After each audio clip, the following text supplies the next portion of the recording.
panjang adalah bonus. Untung-untung bisa melakukan kebaikan sampai akhir hayat. Tapi kalau cuma rebahan terus, ya gimana ya? Pernah nggak sih ketika di awal ibadah kita semangat sekali, lama-lama di tengah perjalanan mulai sedikit kendor. Yang awalnya bisa mengaji sampai 1 juz, tinggal 1 halaman. Terakhir mau ngaji, lupa, malah buka WhatsApp. Assalamualaikum warahmatullahi wabarakatuh. Sahabat Aisyah yang dirahmati Allah. Tahu tidak, dalam Islam yang dilihat bukan hanya bagaimana kita mengawali ibadah kita, tapi bagaimana pula kita mengakhirinya. Rasul sallallahu alaihi wasallam bersabda, "Wa innamal a'malu bil hawatim." Sesungguhnya amalan itu tergantung pada akhirnya. Hadis riwayat Bukhari. Yang artinya apa? Boleh jadi seseorang itu melakukan banyak kebaikan di usia hidup sehatnya, tapi malah melakukan penyimpangan-penyimpangan di akhir-akhir hidupnya dan lupa bertaubat. Sebaliknya, ada seseorang yang banyak melakukan kejahatan, dosa, dan kezoliman, tapi di akhir-akhir hidupnya justru mengingat kematian, segera bertobat dan kembali kepada Tuhannya. Insya Allah akan husnul khotimah. Maka dari itu pentingnya menjaga ritme ibadah kita hingga finish. Karena finish kita bukan hanya lebaran yang ada opornya, tetapi akhir kehidupan kita.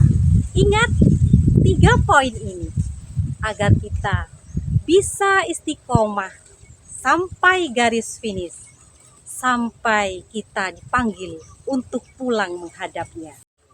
Yang pertama, Allah mencintai amalan yang sedikit tapi konsisten. Rasulullah Shallallahu Alaihi Wasallam bersabda, "Ahabbul a'mali ilallahi adwamuha wa inqala."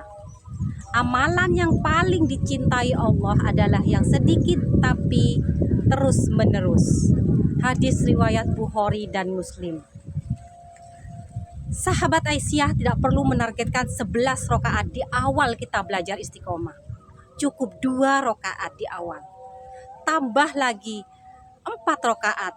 Setelah merasa nyaman, tambah 6 rakaat, 8 rakaat, hingga 11 rakaat bersama witir. Insya Allah nanti akan terbiasa.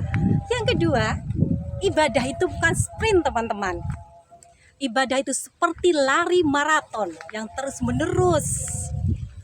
Kita berusaha sampai di finish. Jika di awal langsung cepat, kita khawatirkan di tengah jalan merasa lelah. Yang ketiga, orang yang umurnya panjang dan amalnya baik adalah orang yang beruntung. Sebaliknya, orang yang umurnya panjang tapi amalnya buruk adalah orang yang merugi. Umur panjang adalah bonus. Untung-untung bisa melakukan kebaikan sampai akhir hayat. Tapi kalau cuma rebahan terus, ya gimana ya? Jadi sahabat Aisyah yang dirahmati Allah, yuk kita segera mulai dengan 3 hal ini. Lakukan yang sedikit, mulai dari yang kecil. Misalnya sedekah subuh, kita paksakan 1.000 rupiah. Insya Allah tidak memberatkan. Zikir pagi sore dan tilawah beberapa ayat saja, yang insya Allah nanti bisa sampai 1 juz. Yang kedua, mari kita cari lingkungan-lingkungan kondusif yang mendukung kita. Karena satu riwayat mengatakan, bagaimana sahabatnya. Kalau sahabat kita baik, insya Allah kita akan melakukan kebaikan juga. Dan yang terakhir, kita perbanyak doa husnul khotimah. Karena yang mengakhiri hidup kita, yang bisa mengakhiri husnul khotimah hanyalah Allah Subhanahu wa Ta'ala. Bahkan para sahabat selalu berdoa, meminta agar di akhir hidupnya melakukan amalan kebaikan dan ditutup dengan husnul khotimah. Sahabat Aisyah yang dirahmati Allah, kita tidak tahu kapan garis finish kita. Bisa jadi masih sangat jauh, bisa jadi sudah dekat di depan mata. Jangan berhenti berbuat baik, jangan berhenti di tengah jalan, dan jangan pernah merasa cukup. Semoga akhir hidup kita menjadi akhir hidup yang terbaik, akhir amal kita menjadi akhir amal yang terbaik. Dan semoga hari terbaik kita ketika kita bertemu dengannya kelak di akhirat nanti menjadi hari terbaik kita. Amin. Amin ya rabbal alamin. Wassalamualaikum warahmatullahi wabarakatuh. Oh ya, jangan lupa kalau konten ini terasa bermanfaat, boleh dong di-share di grup WhatsApp keluarga atau status teman-teman.